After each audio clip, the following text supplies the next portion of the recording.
next 2 hours, I'm going to be your host. My name is Matt, sometimes the Grass Factor Martin. Just another fine, beautiful little Monday it is. And we know what happens on Mondays. Mondays is Pick the Doc's Brain. So we're going to have Ray on a little later, around the 4:15 mark. So stick around for that. If you've got questions, get ready to load them up, because you know what? We're going to go ham right there. Just start laying them on thick. Well, old Doc, and we'll get some what do we call it? Healthy, independent information. How about that? Unobstructed through the lens of me. So I'm going to go ahead and put out a trigger warning, and just so that way everybody is aware. Today's topics may be deemed offensive. We're going to be talking about lawn care, and it can get emotional. So if you're not accustomed to having emotions regarding lawn care, this may be the show for you. Actually, I don't know. We'll see how that is go. I love this. Someone said, Aldo said, Doc needs to trademark absolute agronomy. I think that's great. That is a good descriptor for anything that comes out of his mouth.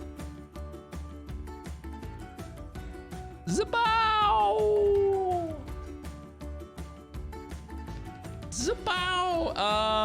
Yeah, so we're going to be doing that. I had some good emails come in. Let's see. Jason Trailer, I know you sent in some good ones here. I'm going to get that sent over to Doc, and we'll take a look at things and see what we come up with.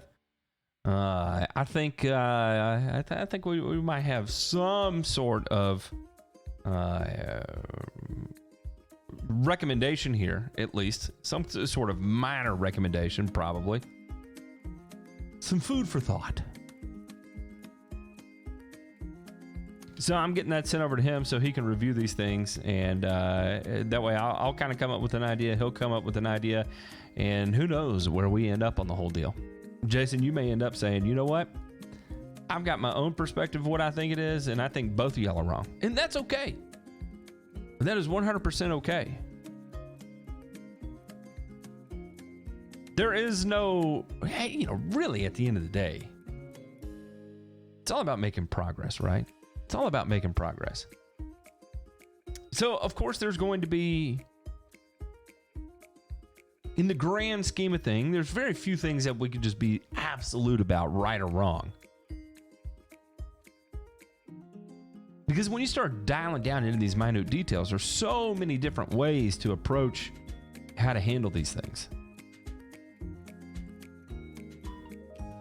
That's why you'll hear me say things like, oh, it's just a tool in the toolbox, right?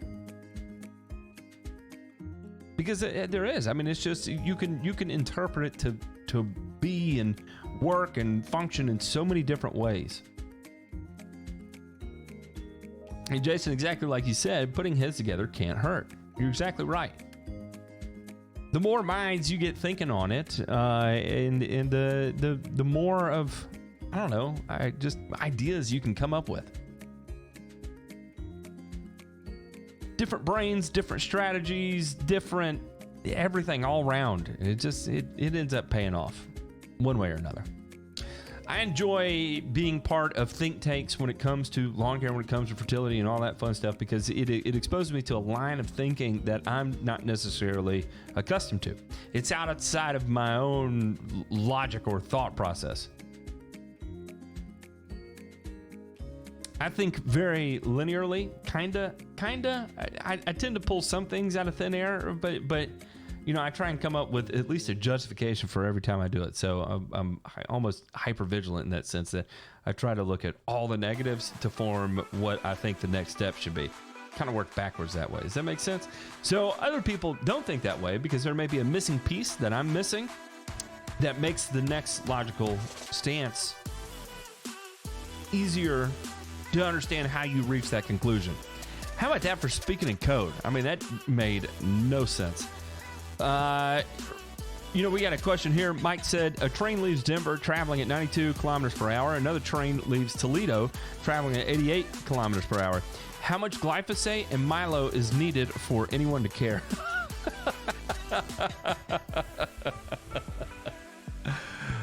That's a good answer. Wait, that is the answer, right?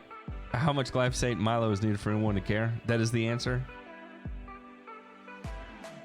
Because outside of that, I'm not sure what else is missing from that statement. And tenacity. Speaking of, I'm going to be doing a presentation on tenacity coming up because, yikes. Yikes. Yeah, I don't know. I just don't think it's going to be anywhere near as controversial than some of the other ones I've had before in the past. But, there's some things about tenacity that need to be talked about. And, Ray and I, we've had multiple in-depth conversations about tenacity on the air. So no real secret there, no real surprise that I'm going to be doing this. And there's a reason why, is because I see it prescribed so many different ways that don't necessarily make sense. And I think there's some key pieces to when it is talked about being used that are often left out of the conversation. So I thought maybe we would pick up on some of those things.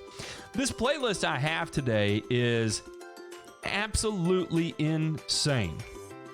Absolutely insane. It's terrible. It's ridiculous. So I'm going to change it. I'm going to go over here to this playlist called Young and Free. And I figure we'll just go with it. Because that one started out okay. Somebody said they felt like they were roller skating. And you're right. I kind of felt like I was too. I just strapped on my 5-wheel boot, speed inline rollerblades, and was going ham and tight in a 90-degree turn, dragging my the palms of my hands across concrete or skating rink, whatever you want to call it.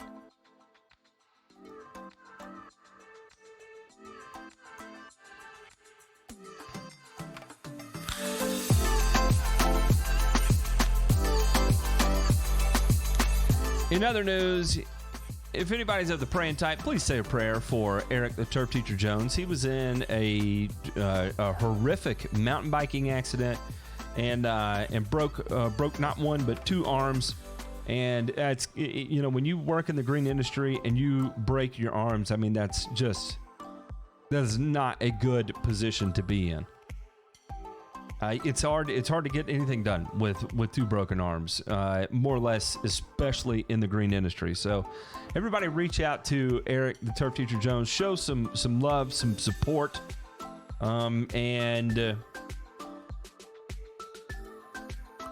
just wish him well, because that's gotta be brutal. I haven't had a chance to talk to him since I saw it yet.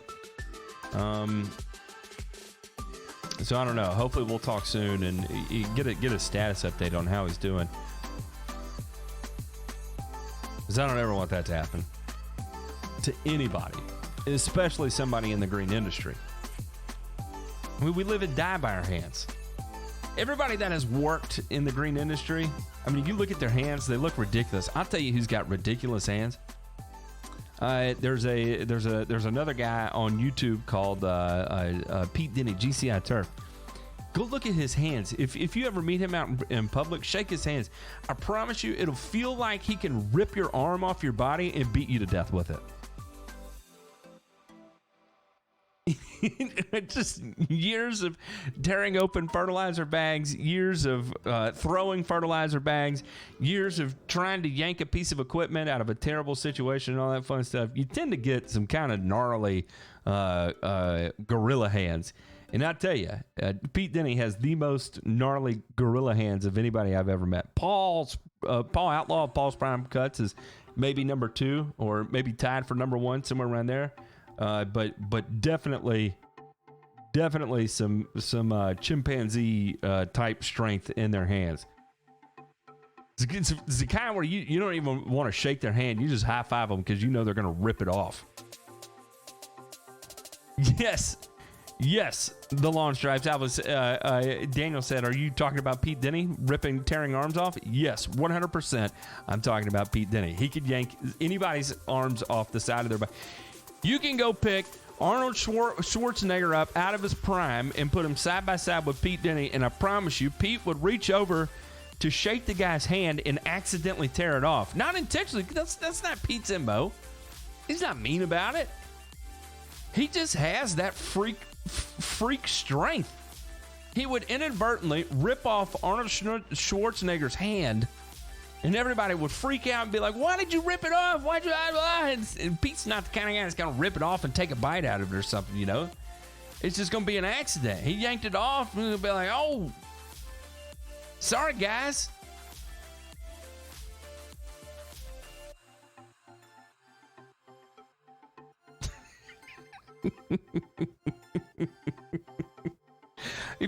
If anybody watches Paul's Prime Cuts on YouTube, watch him when he smokes his cigars. They look like cigarettes in his hand.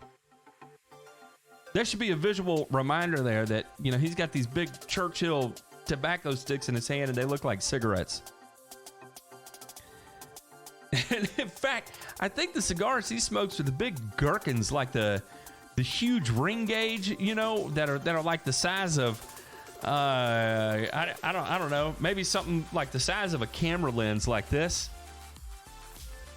And he just sticks that thing in his teeth and waves it around and it looks like a toothpick.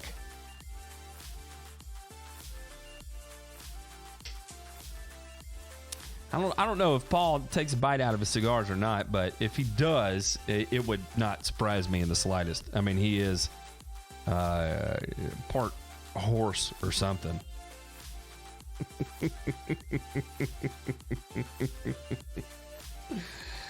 All right, real quick, I got to take a break. When we come back, we'll be jumping into Pick the Doc's Brain at some point here. I'm going to go ahead and get everything connected over to make sure that piece of it isn't screwed up. But how much do you want to bet that when Ray calls in, that I end up running into problems with it only coming through one channel or something? So I'm going to go ahead and already called that there's going to be a problem with it, but we'll get it figured out.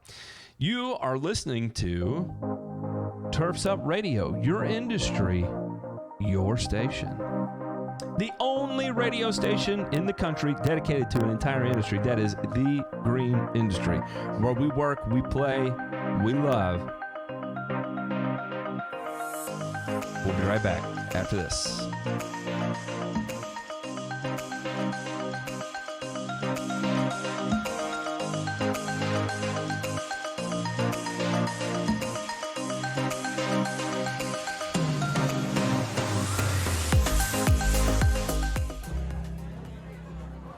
Hey everybody, this is Hecubus from the Nightcap. I'm just sitting here relaxing within the vault with my friends and a tasty, tasty pint. You should stop by and listen in sometime. I'm here every Monday through Friday, 8 to 10 p.m. Eastern, live only on Turfs Up Radio.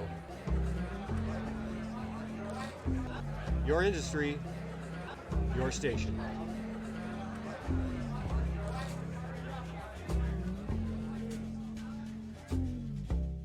Every Wednesday night. Uh-oh, guess what day it is? Hump Night with The Duck. 7 Pacific, 10 Eastern. Only on Turfs Up Radio. Hump day? We have to put up with this? The Rock! The hot place! You're not the top. Did I say something wrong? The Duck. On Turfs Up Radio. Turfs Up Radio.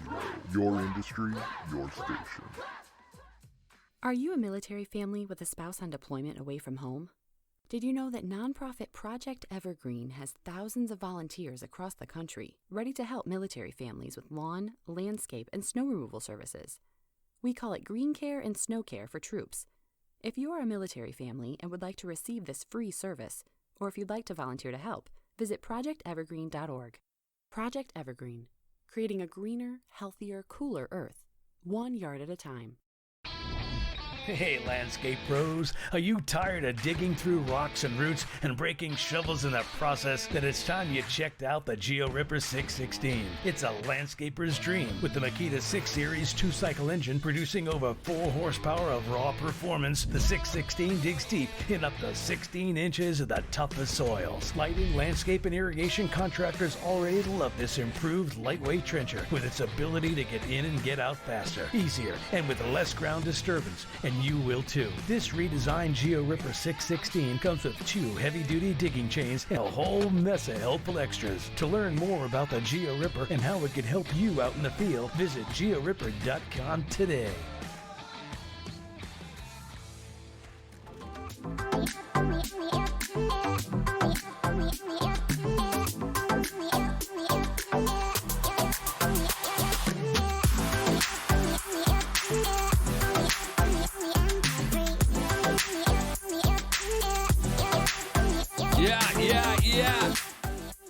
Ray, did you make it, sir? I made it. And you're in both channels, too. It worked for the first time. And how long have we been doing this? It worked right out of the gate. My goodness. You know, you're getting good. You're getting good. Well, what it is even a blind squirrel finds a nut from time to time, and this is one of those opportunities where it's just like magic. It somehow ends up working. So, Ray, I want to thank you for joining us. For those that are tuning in at home, this is the segment we call Pick the Doc's Brain. Ray is a turfgrass professional. He is based out of Hawaii on the other side of the Pacific Ocean. I guess it's kind of in the center of the Pacific Ocean. And it kind of provides him with the opportunity to experience some different things in lawn care. But as many of us are, just like you are listening to Turfs Up Radio, Ray is also one who is a perpetual student of the industry as well. And so I like to bring him on as an independent voice with no alliances, affiliations, or anything other than just being a friend. And let me tell you, Ray's the kind of guy that whether he's your friend or not, there is no such thing as unhonest answers from him. So with that little bit of information and that little bit of an introduction, let's go ahead and begin Pick the Doc's Brain. Ray, I sent you a statement here from Mr. Trailer. Mr. Trailer said, my backyard's what I believe is a mix of hybrid Bermuda grass and common. The hybrid is doing great. The common is still struggling with the fungus. I asked you and Ray some advice after my last FERDAP over a month ago when this really started to show up. It was recommended you guys scalp it down, which I did. Went from 3/4 to 1/4 inch. Now I've been maintaining a 1/2 inch. I admitted then and now that I got a bit heavy-handed with the FERT, but I will tell you this now. I've calculated out what I've put down this season. I'm only at 1.5 to 2 pounds total per 1,000 square feet. This fungus really fires up strong after crazy rains. Like just 2 weeks ago, we had 6.5 inches in less than 24 hours. 4 days later, another 1.5 inches.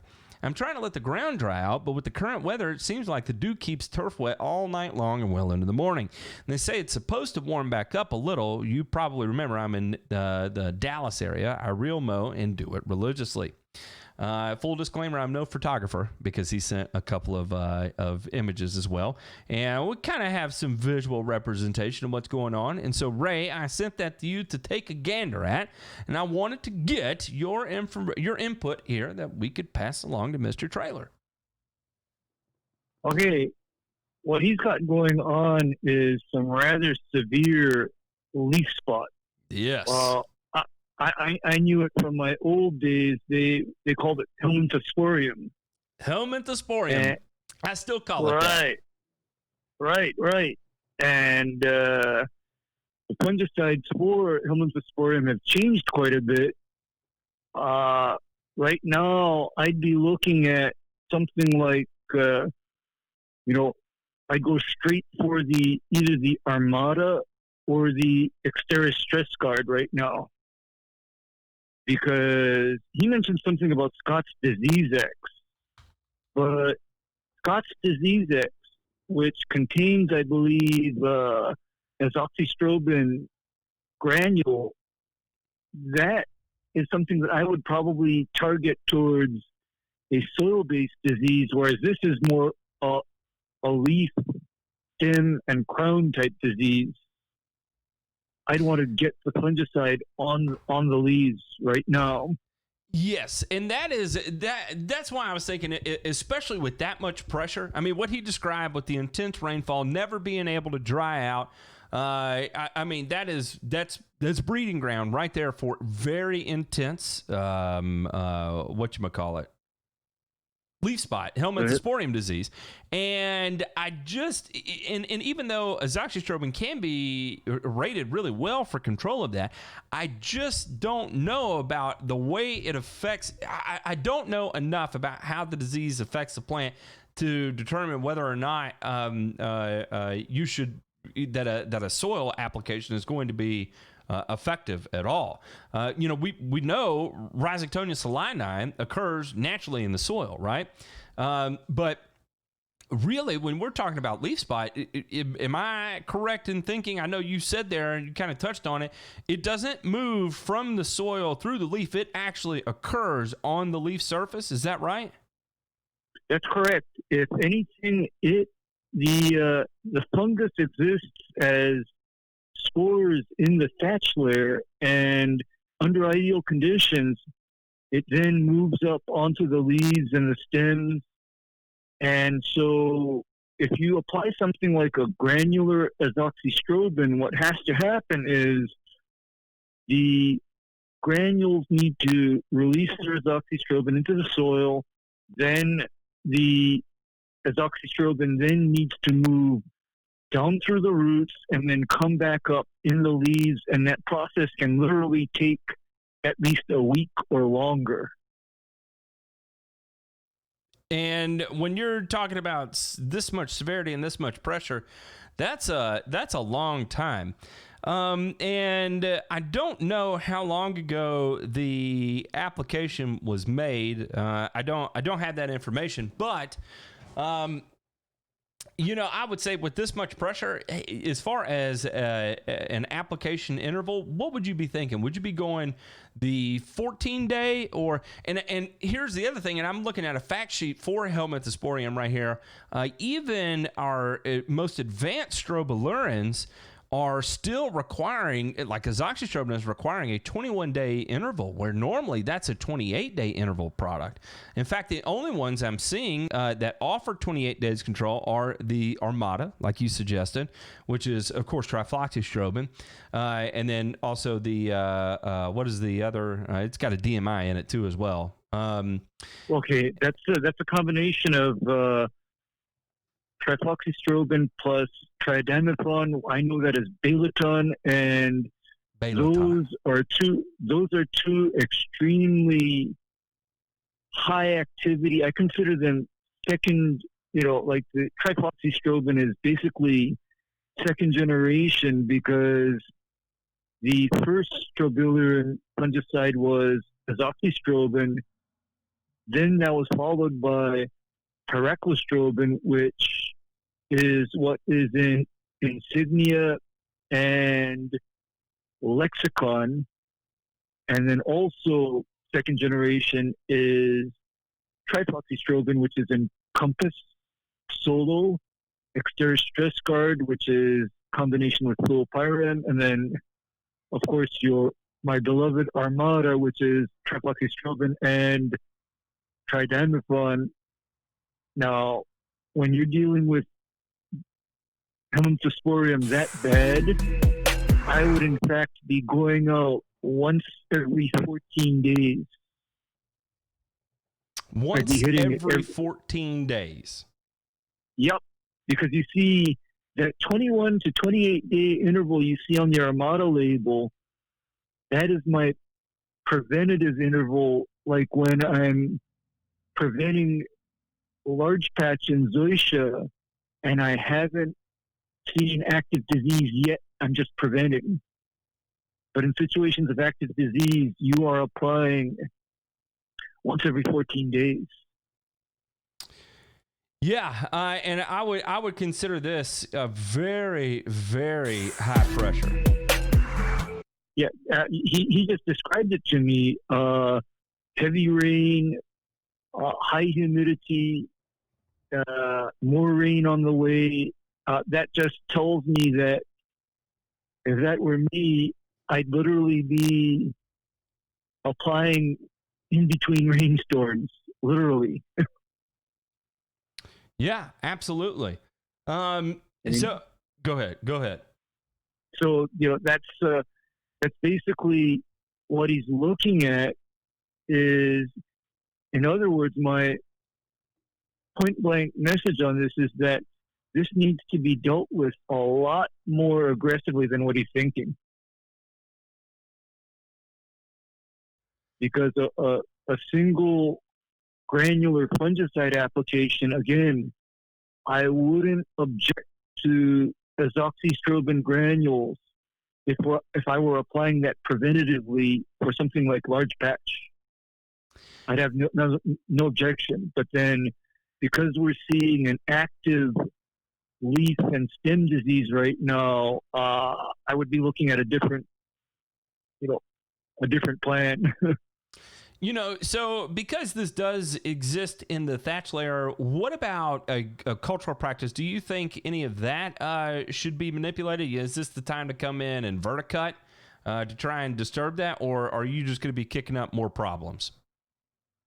Well, I'm also considering the time of the year in that what I know about Texas from our friends in Texas is that they are near the end of their growing season by October. Yes. So I wouldn't recommend a severe process like verticutting right now. However, moving forward next year, your key words when managing this lawn are going to be thin and short.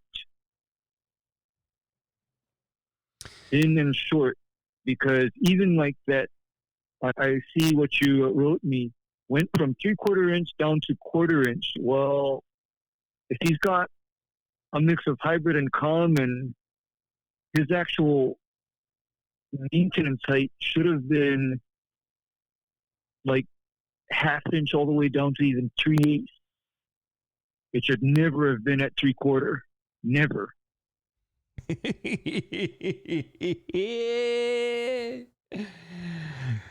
Earmuffs, Jason Traylor, earmuffs.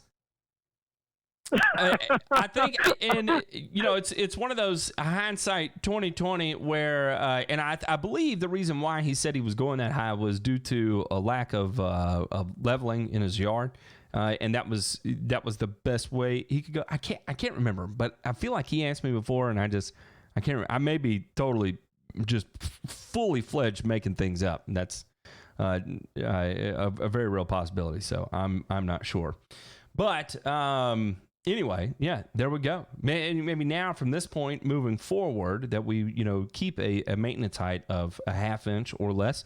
It sounds like he is maintaining it now at 1/2 inch and just trying to get that last bit of recovery to come in before we enter the winter season. Ray, if you can give me just a second here, I'm going to take a break, and when we come back, we'll move on to the next set of pictures I sent you, and we'll see what we come across. Y'all are listening to Turfs Up Radio. Your industry, your station.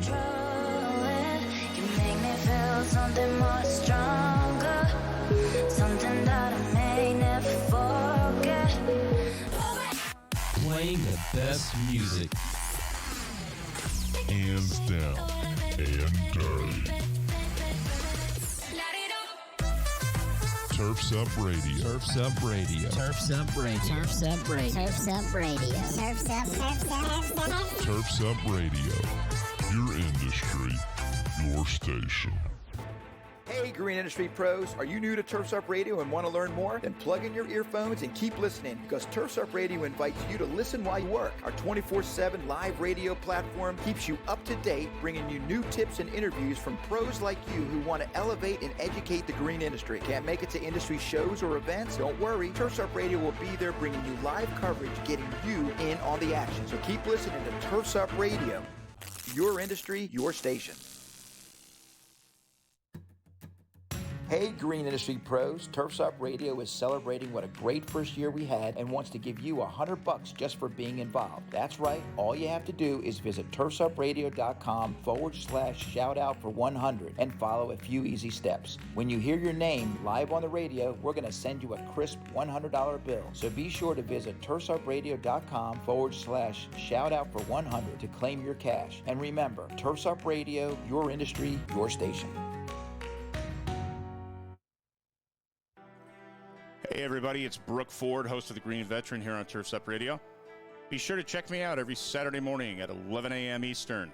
You're going to hear some great one-on-one interviews with green industry professionals. We're going to talk about best business practices, highlight innovative products, and also provide some insight into some new emerging technologies in the field. That's The Green Veteran, airing each Saturday at 11 a.m. Eastern. And remember, Turfs Up Radio, your industry, your station.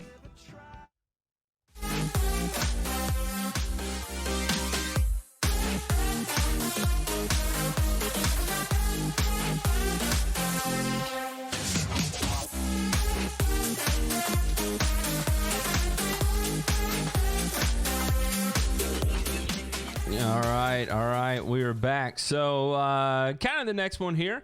And for those of y'all playing along at home or on the stream or anything, I'll go ahead and throw up a picture of this.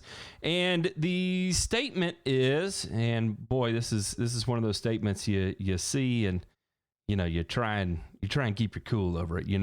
Actually, let me pull up what that statement was. Where do we go here? Yes, I have a strip next to my driveway that we over applied seed and have seen some issues. Anything can be done at this stage to help it survive. The grass was planted on 8/16/20. Just thought I would ask. And what we appear to be seeing is, without a doubt, some sort of disease. It's aggressive too, and it almost looks like what would you call this? It almost looks Pythium in nature, doesn't it, Ray? That's definitely Pythium, and what you can do to recover from this is, first of all, mow this thing down. I mean, it is literally, just by my eyes looking at it, I'd say it's like about 5, maybe 6 inches tall. I'm not sure what kind of grass it is, but that's just right conditions for Pythium. And next thing you can do is, it's time for the good old Aliette. Yeah, a little falsetto aluminum to put a little damper on this Pythium party we're having here. Yeah, Aliette, and in fact, I don't know about you, but I remember even during seeding time for cool season grasses, I've heard about some pretty intense fungicide programs that involve protection against both rhizotonia and Pythium, because those two pathogens were associated with this condition called damping off, where the grass seedlings would emerge and then they would get attacked by a fungus and then decline.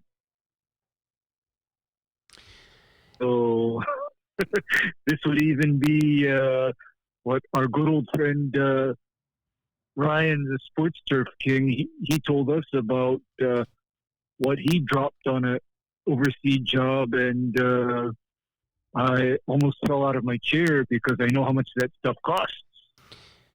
Yeah, and especially with overseeding Bermuda grass or ryegrass, this is where let me tell you how squirrely it can get, Ray. So on football fields that we're still actively playing, depending on the length of time we had in between games, we may go out at the first seed opportunity and put down either 5 or 10 pounds per thousand of ryegrass and start the watering to try and get it up. And then we would follow up with either 5 or 10 pounds for a total of 15 pounds on the football field going into the dormant season. So as a general rule of thumb, 15 pounds per thousand was what we tried to get down across 2 applications to maintain playability, not necessarily go for just this thick, super dense, beautiful, like the Masters type of rye density, but still provide you some good color and pretty uniform for the most part. Now, in contrast, on the baseball fields, it was hardcore. It was 20 pounds per thousand plus any kind of touch-ups that needed to occur from around there. And the whole design was to get it to stripe like the Masters in just a very intense amount of rye. And in those scenarios, we still split up the seeding that way to try and avoid this specifically from taking place. And splitting it up into multiple seedings like that, it actually eliminated us from having to worry about so much disease like this. Now, I have no idea where the gentleman that sent in this picture is or where he's from, but I can say that I'm amazed, and I'm always curious at how much seed goes down when people are running into this problem, because in all the years that I have done seed, I've never contracted Pythium in seed ever. And that's even here in the transition zone, where it's been plenty of 90-degree days during seed season. So it almost makes me wonder, by the look at this, was this an area where maybe even a handful got placed or something? But we can see in the overview picture, I guess that's going to be the third picture, you can see just how dense this is coming in. I mean, you cannot see the soil surface at all. Right. And the reason why this is kind of shocking to me is because, did I ever tell you what the seed rate is like when common Bermuda and rye is put down for, say, quick ground cover, or else even to establish like a low-end football field here in Hawaii? Did I ever tell you how much they actually use? No. What are they using? They're using like no more than 2 pounds of common Bermuda and no more than 5 pounds total of rye. That's all. Yeah, and that makes sense from both perspectives. One is from a competition perspective, right?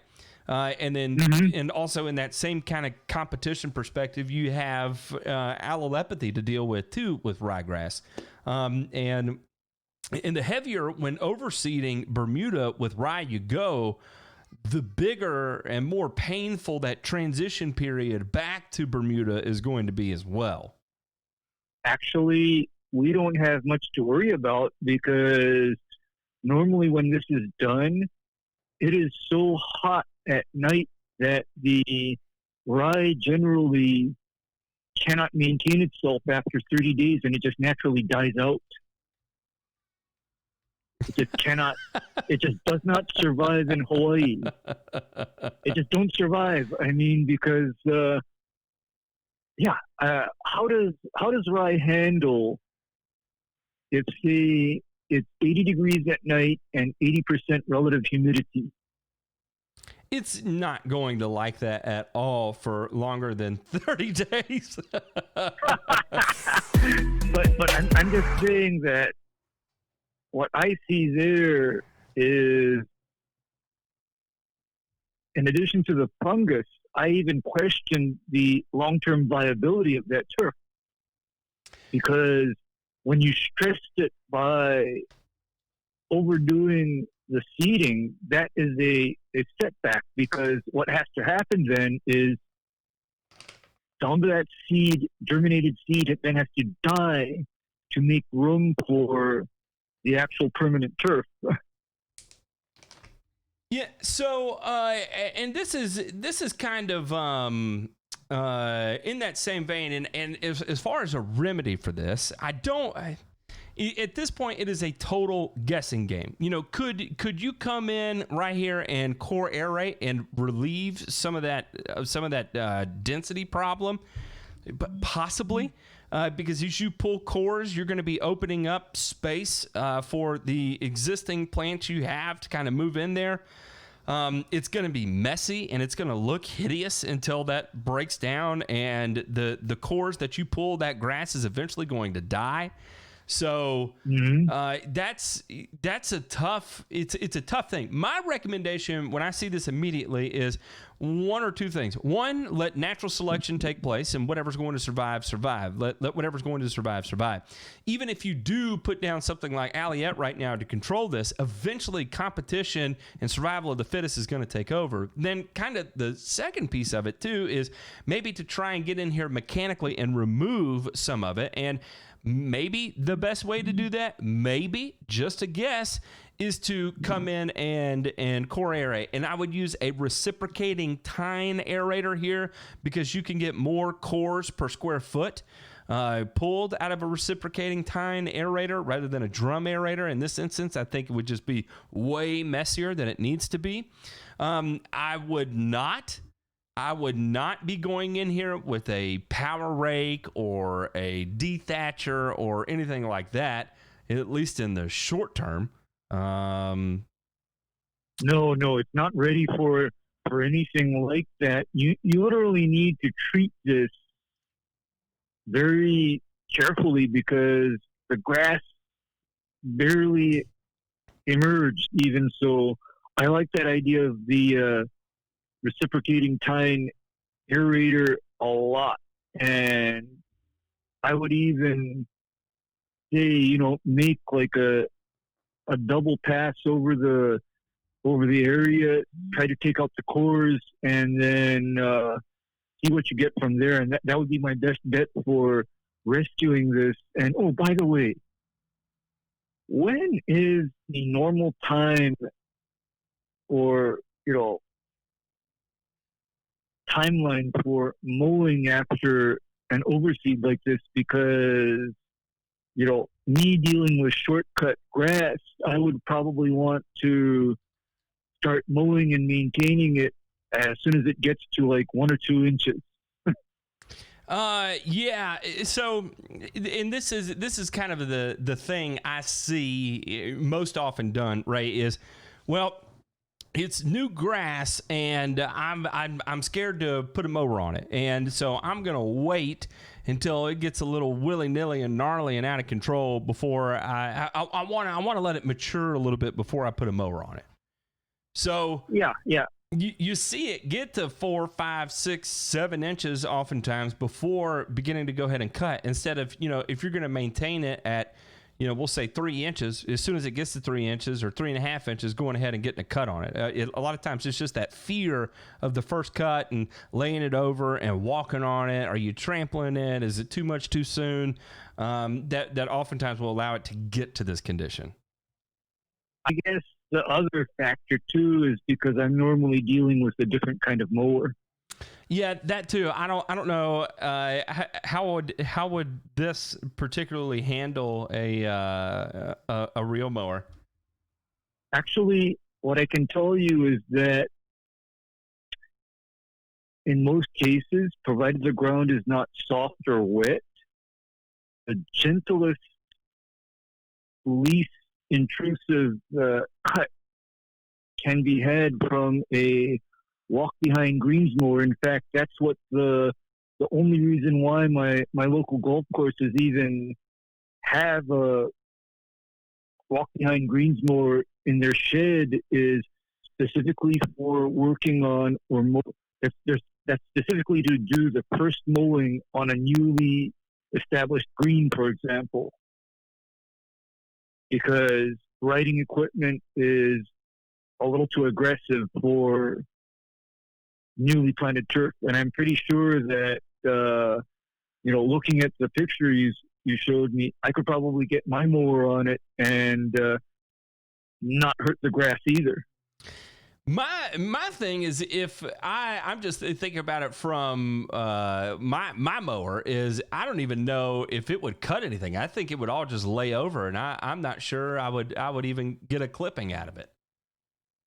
Right, and that is why, again, you kind of plan on giving it its first cut, like at about 1.5 inches, 2 inches. As soon as you see that much growth, you dry it down a little, and then you mow it already. That's the other thing too. This does look like the water can be pulled off of it for a little while as well. I would definitely let this dry out and would not be pumping water to it. Right. I mean, this is an example of either drying it down or cross your fingers and ask the rain gods to take the month off.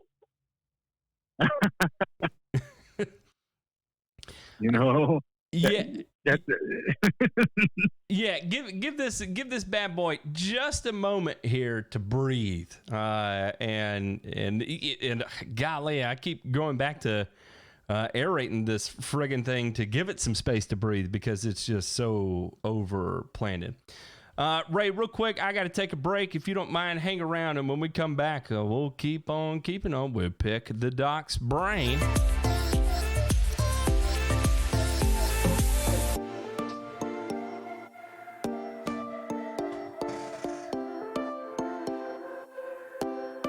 All right, you're listening to Turfs Up Radio. By the way, did you know Turfs Up Radio is going to be teaming up with Orange County Choppers? You can go to 911stateofmind.com. We're going to have some cool stuff coming up there. Super cool stuff. If you missed it last week, don't worry. We got more in the works. Don't you worry. Real quick, we're going to take a break. When we come back, we got more of Pick the Doc's Brain after this. Hey everybody, this is Hecubus from the Nightcap. I'm just sitting here relaxing within the vault with my friends and a tasty, tasty pint. You should stop by and listen in sometime. I'm here every Monday through Friday, 8 to 10 p.m. Eastern, live only on Turfs Up Radio. Your industry, your station.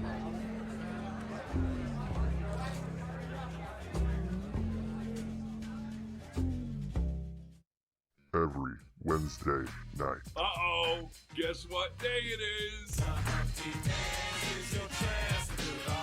Hump Night with The Duck. 7 Pacific, 10 Eastern. Only on Turfs Up Radio. Hump day? Do we have to put up with this? The Rock! The hard place! You're not the top. Did I say something wrong? The Duck. On Turfs Up Radio. Turfs Up Radio. Your industry, your station. Hey, landscape pros, are you tired of digging through rocks and roots and breaking shovels in the process? Then it's time you checked out the Geo Ripper 616. It's a landscaper's dream with the Makita 6 Series 2-cycle engine producing over 4 horsepower of raw performance. The 616 digs deep in up to 16 inches of the toughest soils. Lighting, landscape, and irrigation contractors already love this improved lightweight trencher with its ability to get in and get out faster, easier, and with less ground disturbance. And you will too. This redesigned Geo Ripper 616 comes with 2 heavy-duty digging chains and a whole mess of helpful extras. To learn more about the Geo Ripper and how it can help you out in the field, visit georipper.com today. Are you a military family with a spouse on deployment away from home? Did you know that nonprofit Project Evergreen has thousands of volunteers across the country ready to help military families with lawn, landscape, and snow removal services? We call it Green Care and Snow Care for troops. If you are a military family and would like to receive this free service, or if you'd like to volunteer to help, visit projectevergreen.org. Project Evergreen, creating a greener, healthier, cooler Earth, 1 yard at a time.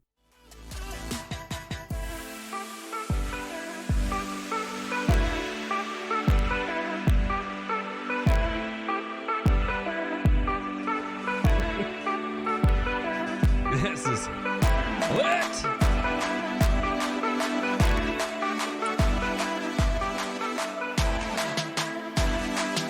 Wait for it.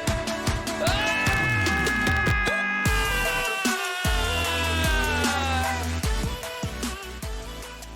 Sometimes the drop just gets you and you don't know how to handle it. All right, Ray, so we're going to be moving on to the next question here. I sent you a series of pictures, and the statement is, I'll be throwing this up also. It says, I've got an 85-15 tall fescue Kentucky bluegrass blend 28 days after germination. What would you do? These are thin, bare areas. I have some extra seed, but will it spread? Or should I plug new grass into these areas? Well, because he's got the KBG in it, I would probably let it spread, because true or false, if you manage the turf a certain way, you're eventually going to lose the turf type tall fescue anyway, and the KBG is going to become the majority grass. Yeah, there is potential for that. And typically how I see it end up working is that you get these weird patches that form, and you'll get rather large patches where you'll have the first 3 years or so, it looks pretty uniform the way the Kentucky bluegrass is interseeded into the tall fescue. But after about 3 years, you kind of see where each particular grass type tends to find its favorite area and then proliferates. And so just with, where we came out of that conversation of density and too much density, I mean, this isn't too far off. So I just personally looking at this, no way am I putting down any more seed down right now. No way. No. I mean, no more seed. And in fact, looking at like Connor Ward's lawn, for example, I'm a huge fan, or I just like the look or the idea of an all KBG lawn by any means necessary. Just don't do what he did.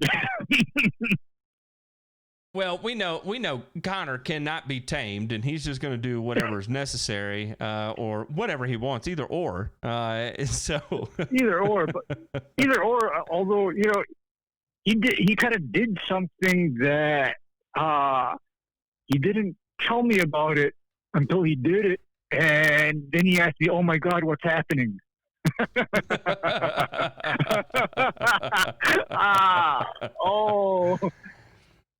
Okay, but I digress. What I would literally do though is in this case I would decide what kind of grass I want to keep. What do I want to keep long term? Because to be honest with you, what I'd probably do with that lawn is plan on shifting it to almost all KBG. Now, that's what I do with it. Well, I know you would, because you want to maintain it at a quarter of an inch or half an inch, Ray. I know what goes on in your brain. You've got that low cut grass illness going on. But I'll give you a couple caveats here, and I have no idea where this person is. I have zero clue where they are. In certain areas, you're going to face less disease pressure with tall fescue than you will with Kentucky bluegrass. And I feel like kind of watching Mike's yard with his Kentucky bluegrass ryegrass experiment and the way that ended up going. It's how do I rephrase this? I feel like the disease pressure you face on tall fescue is more predictable than the weirdness you see out of Kentucky bluegrass. Kentucky bluegrass in this area, at least from what I've seen at University of Tennessee and the NTEP trials, since they're conducted at UT at the research farm there, is with Kentucky bluegrass, no matter really the cultivar, you still tend to get this weird random death syndrome. Not like centipede. Centipede just freaks out and dies, right? This one is the heat sets in, and then it starts getting just a little bit necrotic, and you get a little bit of summer patch here and there, and you can kind of manipulate things with water and get it to move one way or another, but not fully, and so you end up just losing these weird kind of odd patches, and then you grow them back in the fall and that kind of fun stuff. So. But with tall fescue, it's normally your loss is not as concentrated in a singular area. It's just kind of it throughout, where literally if you lose 10% of your yard, looking at it from the road, you would not know specifically where you lost that 10%. But if you skipped aeration and seeding, that next summer is where it would really start to set in, and you'd be like, it just lacks density. And it's not that you're just noticing any real barriers; it just lacks density. So I feel like there's the competitive advantage to tall fescue is just the predictability of it, more so than with Kentucky bluegrass in this area. Now, the person who sent me this may be in upstate New York, and I'd be like, well, yeah, go Kentucky bluegrass and go ham. So I don't know the full story. I'm just really playing devil's advocate. Right. Well, I'm just, considering the idea that I know KBG can spread out and act almost like Bermuda, almost, but not quite, under, good management. Whereas, to me, turf type tall fescue will always be a clumpy grass that needs regular overseeding. That's just the nature of the grass, and it's not its fault.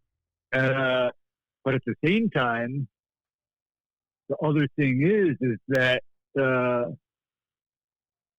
again, I'm kind of wondering, like in the case of Mike, I'm trying to understand why he's had some great success with his planting. And you know what I think his success is from? What's that? He's mowing it low. I knew you were going there, Ray. I knew you were going there.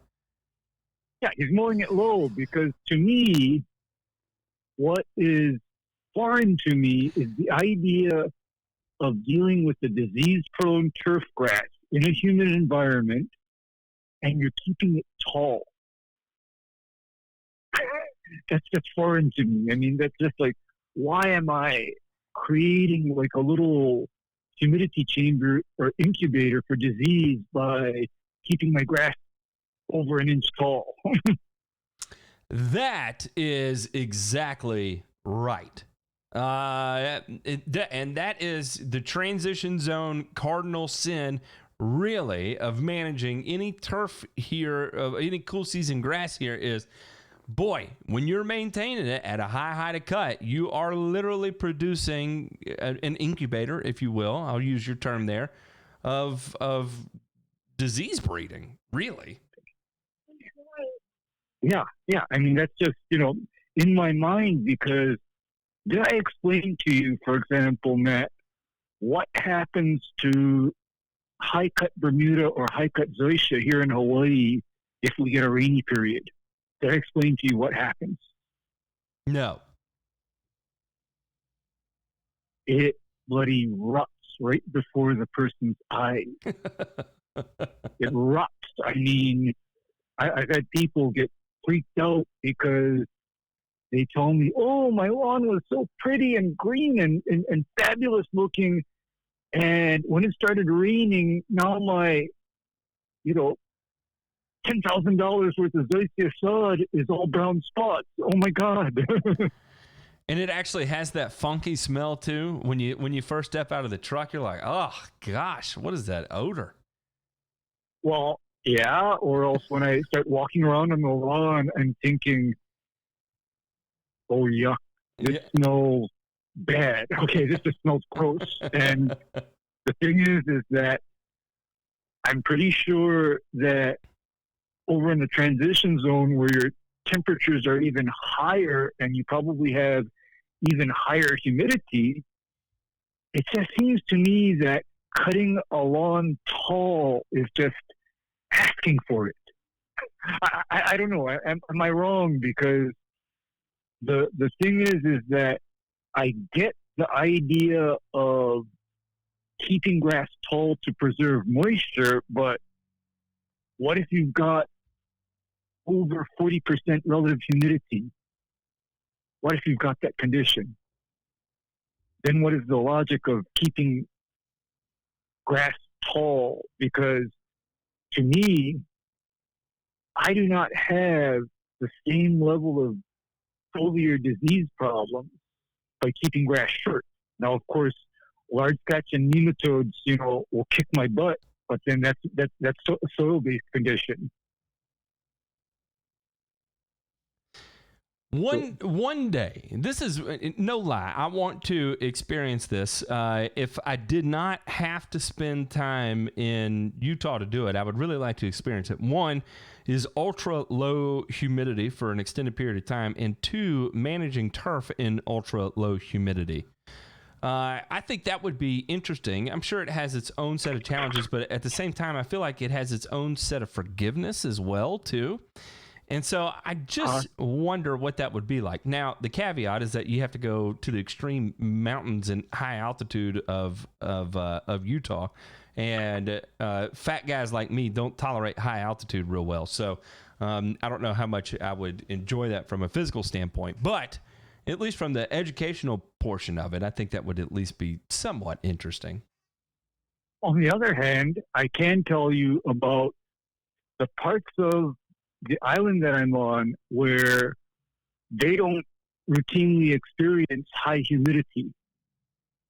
And here's the funny thing. I never have those kind of people as customers because they honestly don't need me.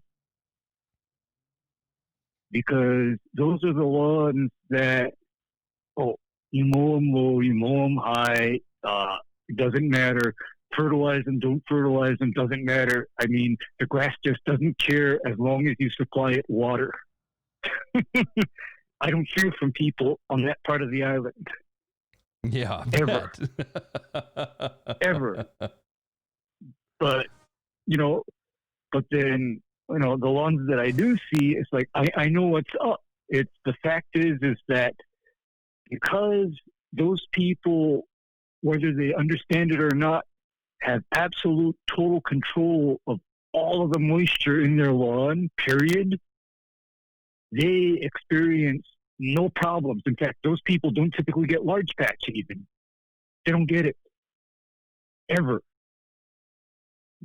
So, it depends on your moisture. And going back to that guy with the, with the lawn, with the mix of turf type tall fescue and, Kentucky bluegrass, it depends on the conditions of your area and how you want to keep that turf. Yeah, I agree wholly. Real quick, Ray, I got to take a break, and when we come back, I've got a Zoysia question for you here, and I know how much you are just aching to answer that one. So, real quick, we're going to take a break. You're listening to Pick the Doc's Brain right here on Turf's Up Radio. Your industry, your station.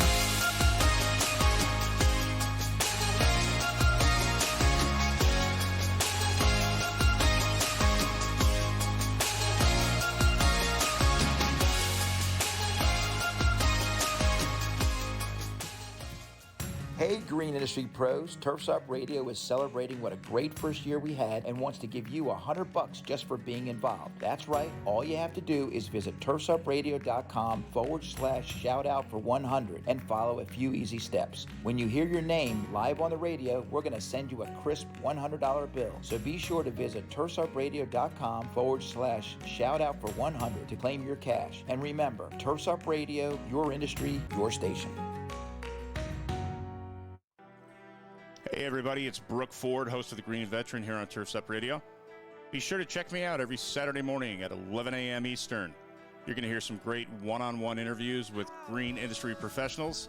We're going to talk about best business practices, highlight innovative products, and also provide some insight into some new emerging technologies in the field.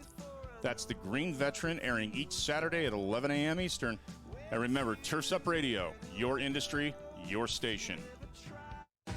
Hey, Turf's Up Radio fans, do you know what time it is? That's right, it's time for Turf's Up Radio. Now you can catch us streaming live 24/7 with pro talk, pro tips, and pro interviews. Simply visit turfsupradio.com. Playing the best music. Hands down and dirty.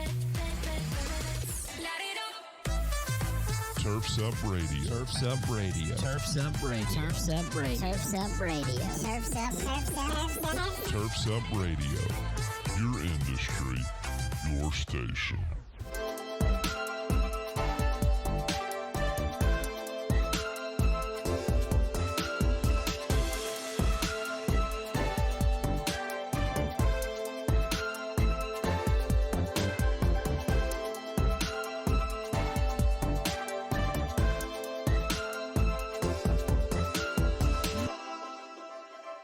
All right, we're back. So Ray, Mr. Wade here said, picking Ray's brain, why does my Zoysia lose density this time of year? There's obvious dead leaf tissue that's visible from across the yard. Oh, and Okay. let me give you a little background here. He's in North Carolina in the transition zone, closer to the coastal area, but Zoysia grass a little bit in the shade. There's definitely some mature trees around the property, yeah, we'll kind of go there. We'll start there. Okay, well, first of all, you've got shade next. You probably have got the gradual decrease in length of day.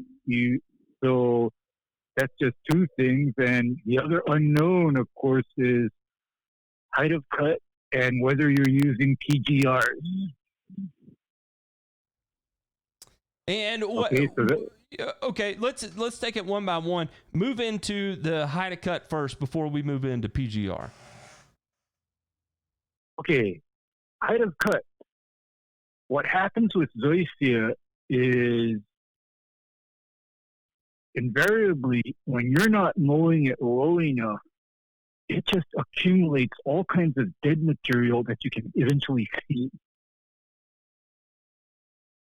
And it's so kind of like the mid-season scalp of Bermuda, you know, resetting those nodes and sheaths back as low as possible. You're saying kind of like that? No, what it is you scalp it down to the dirt in early spring, and then therefore and thereafter, all throughout the season, your absolute highest height of cut is like 3/4 of an inch. That's your absolute highest. Okay, so what about the PGR portion of it? Where were you going with the PGR portion? Okay, in shade, in partial shade, what I'm noticing is something like my Tranixapac, Cutlass, and a new combination tends to make it so that the grass in the shade, the Zoysia grass, stops elongating and maintains density. Yeah, because you're eliminating that whole gibberellic acid and perpetual search for light aspect of it, or at least toning it back. Toning it down, and what that does, net effect of that is that because you're toning it down and the grass is no longer elongating, when you try to mow it low, it also stops scalping in the shade as well. Because what I've started to see over the years is when I try to keep Zoysia in the shade at a low height of cut, I start scalping. And it's not because I'm letting it grow too long. The fact is that all the areas that are in the shade are growing longer than the rest of the lot. But the PGR helps to even that tendency out by quite a bit. Yeah, that's kind of my my first thought. Well, not my first thought. Well, yes, it was. My first thought was it's also moving into transition. Just everything I'm seeing warm season grass wise right here we're losing daylight hours pretty significantly. And just even the vegetables that I'm growing right now, like we've got, perilla leaves and stuff growing out there, and they're starting to check out. They're losing their color a little bit. You're getting more brown on the underbelly, on the lower leaves. And it's seeding very aggressively right now because it's on the downward slope. As you start losing daylight hours, the plant knows. You can't hide that from the plant. And then you take into account a little bit of additional light stress from the point of trees being on either side of the property and kind of maybe eliminating some of that full daylight exposure there, then that also could be increasing the how quickly that transition starts to occur. So my initial thought was the transition piece of it, but one thing I did not take into consideration was the effect of keeping it under regulation through that to help maintain density through transition. Right. You just keep it under regulation. Like what I plan to do on my lawns this year is, instead of totally taking them off of regulation starting in November, I'm probably going to back off on the rate of Trinixapac a little and just maintain the cutlass and the anew back to normal rate. And what that should do is just keep that growth moderate and make the grass stop searching for light that it's not going to get. And this will kind of lead us into the next question here. Sean asked, is there any benefit to running PGR into dormancy on Bermuda, especially when it's cut at, say, like 10 millimeters? Yes, there is. In fact, as long as you are sensible about your rate and your reapplication intervals, I don't see anything wrong with it. On the other hand, I have heard of how you get PGR wrong, especially in the slow growth season on a golf course. That's a golf super that's looking for another position. Oh boy, what happens there? Yeah, your turf just totally declines.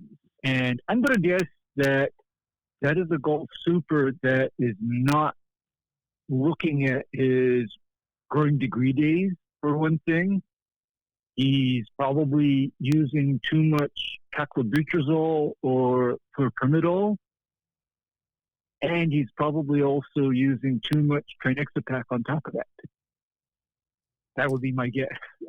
So I have the literally zero experience whatsoever running PGR late into the season.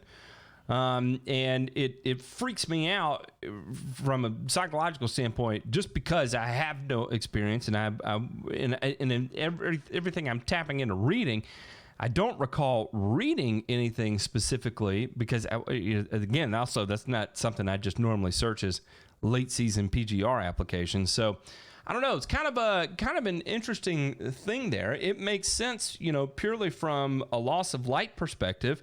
Especially if you still have, you may not have perfect temperatures, but if you still have temperature, period, that's not sending it into dormancy, and you're just using it to, maintain color or aesthetic into that dormancy period. I mean, from that standpoint, just logically thinking it through, it sounds like a good idea. Telly Coleman said he ran PGR into dormancy last year. And Telly, what was your result? How did you feel it ended up going? Normally, Ray, in the past, where would you cut it? Where would you cut off your PGR? I would make my last application in October. But October for you is when you start moving into disease season, right? Right. That's when I start moving into disease season. But that was also to confound that I didn't have a handle on my nematode situation either. Interesting. That was the difference because what would typically happen to me is I'd see the signs of heat stress in patches in these Zoysia lawns, and then those heat stress patches would then transition into being totally dead by November. Dead, Matt. Down to the dirt dead. Yeah. And treating for nematodes, for example, is the very thing that prevented that from occurring. Just treating for nematodes specifically. Yeah, and I can, that adds a whole new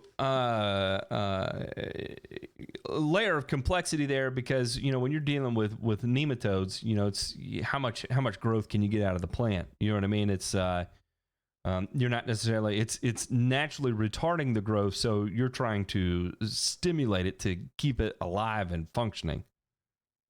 Yes, right. And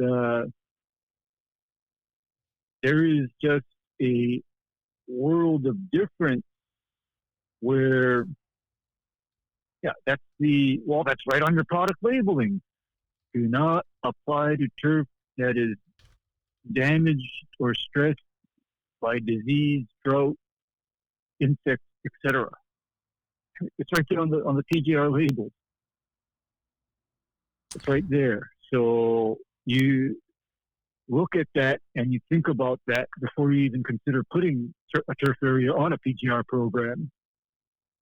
Don't do it unless you have your diseases and pests under control. Ray, real quick, I'm going to take a break. When we come back, let's see what else we can get into. I might bring up a topic to get you into a rant, so we'll see.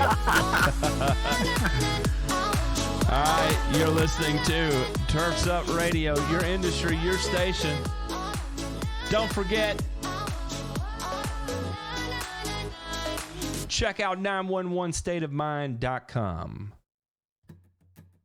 Hey, Green Industry Pros, Turf's Up Radio is celebrating what a great first year we had and wants to give you $100 just for being involved. That's right. All you have to do is visit turfsupradio.com/shout out for 100 and follow a few easy steps. When you hear your name live on the radio, we're going to send you a crisp $100 bill. So be sure to visit turfsupradio.com/shout out for 100 to claim your cash. And remember, Turf's Up Radio, your industry, your station.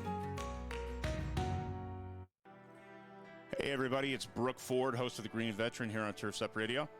Be sure to check me out every Saturday morning at 11 a.m. Eastern. You're going to hear some great one-on-one interviews with green industry professionals. We're going to talk about best business practices, highlight innovative products, and also provide some insight into some new emerging technologies in the field. That's the Green Veteran, airing each Saturday at 11 a.m. Eastern. And remember, Turf's Up Radio, your industry, your station. Hey everybody, this is Hecubus from the Nightcap. I'm just sitting here relaxing within the vault with my friends and a tasty, tasty pint. You should stop by and listen in sometime. I'm here every Monday through Friday, 8 to 10 p.m. Eastern, live only on Turf's Up Radio. Your industry, your station.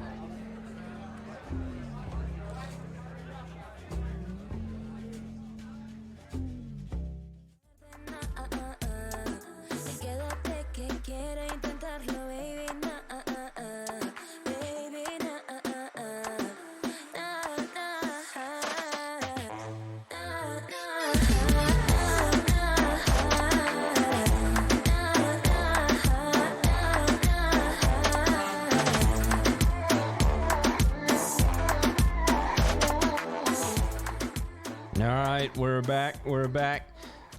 So Ray, I just sent you another question here, and I'll read this out to the audience, and we'll kind of dissect this one by one after I go through the whole thing first. It says, as we get into fall and start preparing for winter and next spring, I find myself what he feels like is overdoing pre-emergence. First of all, is there such a thing as overdoing pre-emergence? And second, what are the consequences of overdoing pre-emergence? Here's a little background. I bought my first house last year, July, in Fort Worth, which I believe Fort Worth is in Arkansas. Where's Fort? Oh, that is Dallas Fort Worth area. That's I'm back in Dallas, aren't I? Golly, what is Fort Smith, Arkansas is the one I was thinking of. Was way too busy to do anything else but mow. Nothing was applied, and now I got a yard full of weeds. This year, I've had way too much time, aka lockdown, and also everything is put away out of boxes. So my plan to take back my yard is as follows. Number one, apply Dimension with fertilizer on August 22nd at 3 pounds per thousand. Then applied pendimethalin at 2 pounds per thousand. It looks like 2 weeks later, and I'm going to apply a second round of pendimethalin in 6 to 8 weeks. We'll also be throwing down prodiamine in February and March at the highest rate applicable, which is 3.6 pounds per thousand, and then go back to the Andersons with another Dimension app in April. Along with that, I plan to use Q4 Pro with some insecticides in the next month or so to kill all the weeds. And if that doesn't work, I will use Tenacity in November and December to kill the weeds. And I'll kind of end it like there. And he stated, anyways, I want to know if this was overkill. What do you think? And what happens when someone over applies pre-emergent? So, Ray, I'm going to take you back here. And we'll start with this. The idea of going out with Dimension in August, and then we're going out. No, yes, we went out with Dimension in August, Dimension in September, pendimethalin in September, and then pendimethalin again in 6 to 8 weeks. Would you consider that an over application of pre-emergent? I actually would. I actually would consider that a severe over application of pre-emergent, and it sounds to me like he is reaching the point of diminishing returns, because that is a lot of the dinitroaniline herbicides applied in 1 year. That's a lot. And that's just the fall. So that's just the fall applications. In my opinion, that is way too much. And at that point, really, we're not even, I think that's outside the scope of opinion. That's factually just entirely too much. Pick one and go with it. If you just stuck with a single application of Dimension, followed by a second application of Dimension, fine. If you went with a first application of pendimethalin and then a second application of pendimethalin, fine. But going Dimension, pendimethalin, that is bananas. Yeah, and I'm guessing that he's doing this on maybe Bermuda. And I can tell you right now that Bermuda does not like pendimethalin very much. It also doesn't like Dimension very much either, because those are the two herbicides that stand out as being rather severe root pruners. I mean, you know what this literally sounds like? This sounds like a situation where somebody is trying to do everything with granular pre-emergent. I mean, they're trying to get total weed control from just granular pre-emergence, whereas let me let you in on my actual, general program. If I need to deal with weeds, it's foot application spectacle in the fall, and then prodiamine in the spring, and in between the fall application of spectacle and the spring application of the prodiamine, I'm probably hitting the turf with a broadcast application of, say, Feed Zone and Monument or Feed Zone and Celsius to clean up whatever is, appeared. And at that time, I'm also introducing Dismiss because it's cooler and the turf can tolerate it. But you see, I'm not leaning on pre-emergence to do everything. Instead, I'm also taking advantage of different modes of action, because I am guessing that a lot of the weeds that he's trying to prevent with this pendulum and Dimension and prodiamine would be picked up if you were to just broadcast treat the lawn a couple times with, say, Celsius and Dismiss. That's my guess off the top of my head. Yeah, and in this instance, say, and I'm not even going to go into the complexity of worrying about it from a root pruning perspective. When you make an application of a pre-emergent, remember from that point forward, if you're not applying a post-emergent weed control, you are relying on nature to take care of your current weed situation. So when you're applying a pre-emergent, you're not applying it to control weeds right now. You're applying it to control weeds as the seasons transition. So as you transition, you apply your pre-emergent. As you transition from your summer and the weeds you're dealing with in summer into winter, that first frost will take care of things, and then you're capitalizing on the results of that pre-emergent application. So just applying pre-emergent till the weeds go away isn't how that works. You apply it, you create the barrier in the soil, and then you have to wait until nature catches up to that application you made. Or you apply your pre-emergent and a post-emergent weed control to clean up what is already there. Which is what I actually often do. Is the second I need to deal with something like goosegrass and it's spring, early summer, that is when I'm starting my split application of, say, prodiamine. And likewise, if he's considering usage of tenacity, so since you mentioned tenacity earlier, here's how I would apply my tenacity to what I presume would be dormant Bermuda. You know how I would be applying my tenacity? How?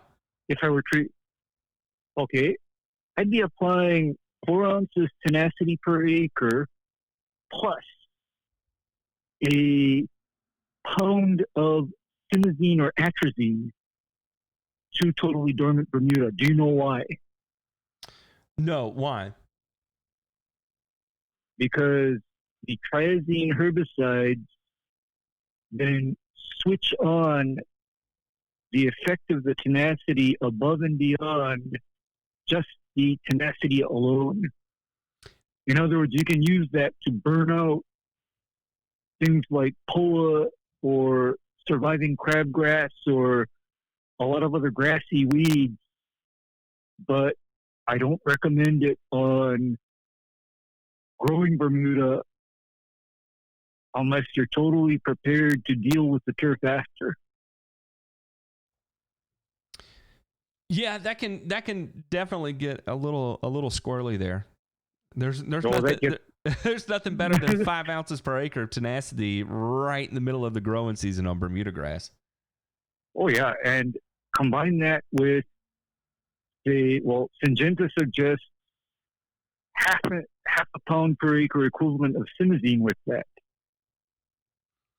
But that's extremely nasty to common Bermuda, and it's only suggested to be used on low-cut hybrid Bermuda, actually.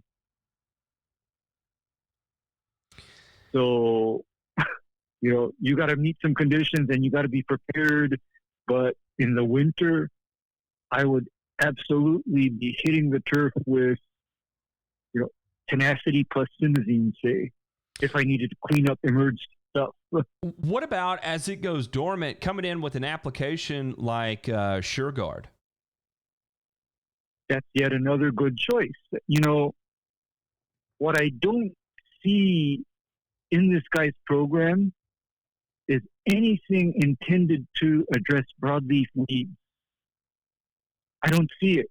Unless, of course, this man is blessed and all he ever has coming up is crabgrass.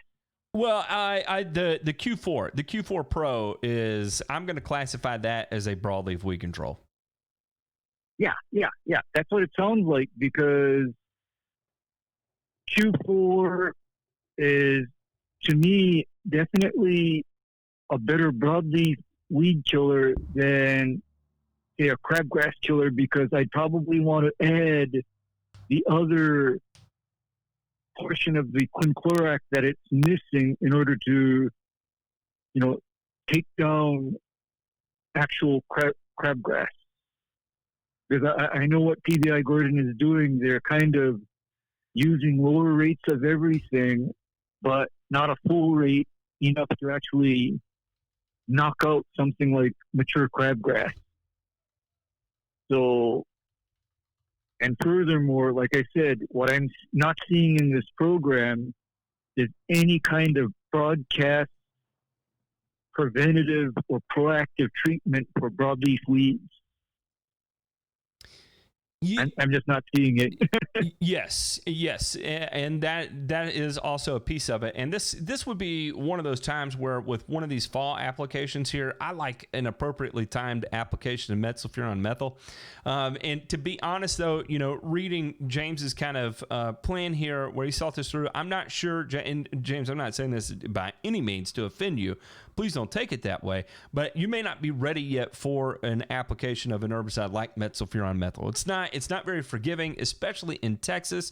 If you are not fully aware of what your soil pH is, and the potential for user error becomes exponentially greater, just from what I know of soils in the Dallas or Austin area. So where that would normally be a good fit, I just don't know if I would recommend it in this situation. I actually wouldn't. And in fact, in hearing from other people that tell me, okay, I have trees, I have that alkaline clay soil, and I have broadleaf weeds, my usual suggestion for them is fall application should involve Isoxaben. Because you see, Matt, Isoxaben is harmless to most trees, shrubs, and perennial broadleaf plants. It's harmless. In other words, you can go out underneath an oak tree with 1 pound per acre of Isoxaben, and the oak tree would not know you were there. Now that's forgiving. No, and that is very forgiving.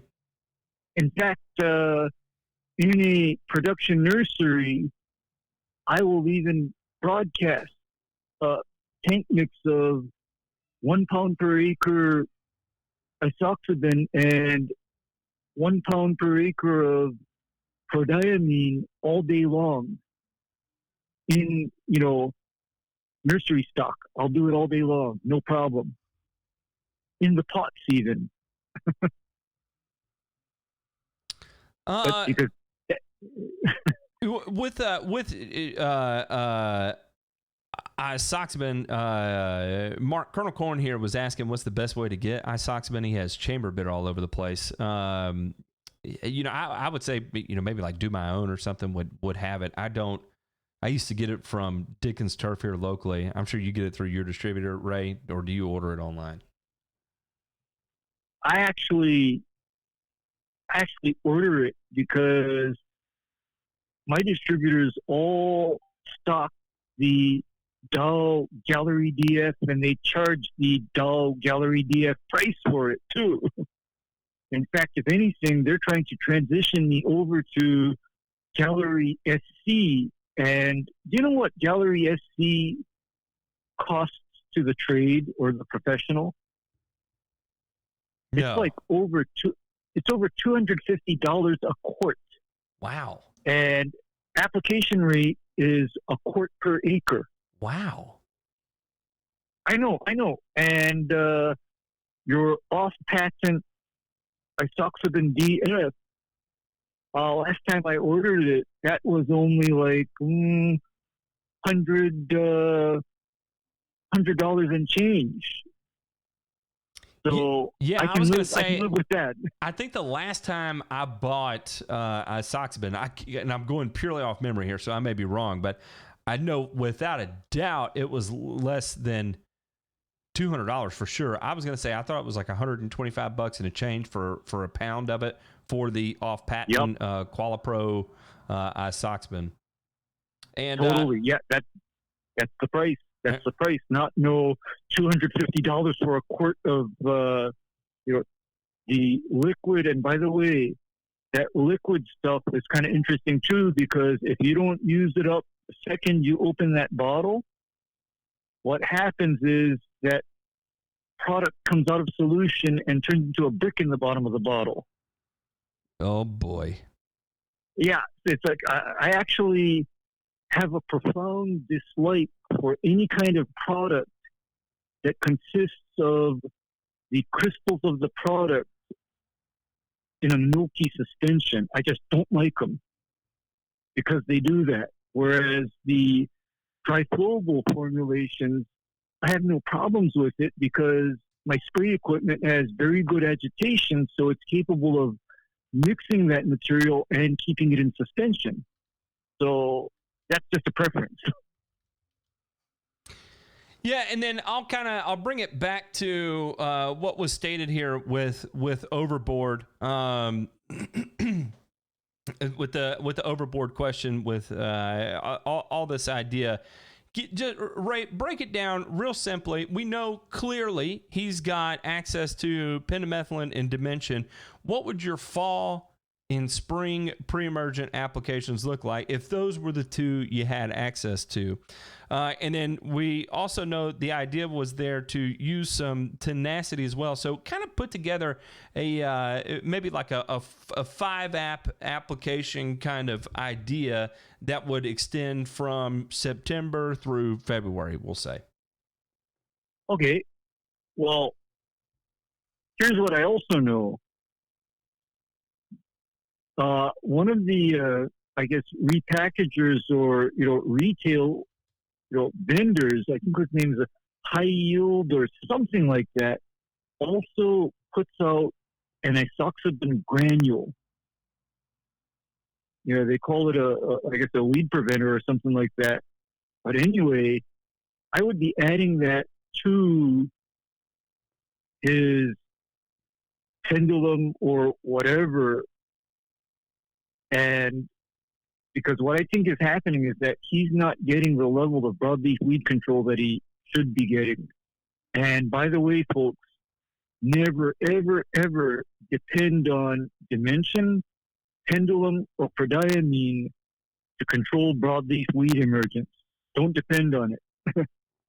You can count on sulfuron methyl if you are capable of handling it correctly and applying it correctly and not killing trees with it.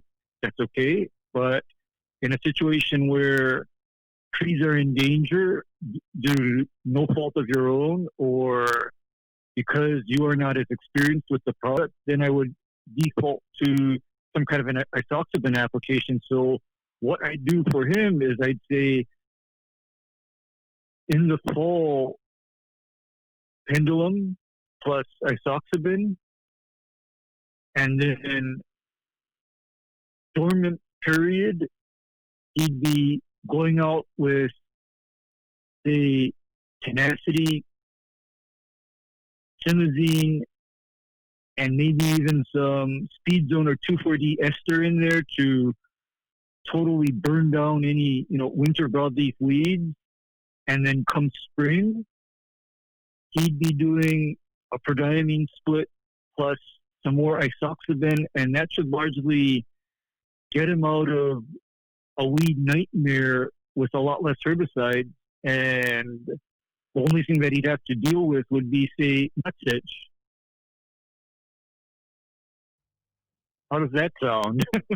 It's simple enough. Makes perfect sense. Of course, the only thing I would recommend there is check your labels before each one of those applications.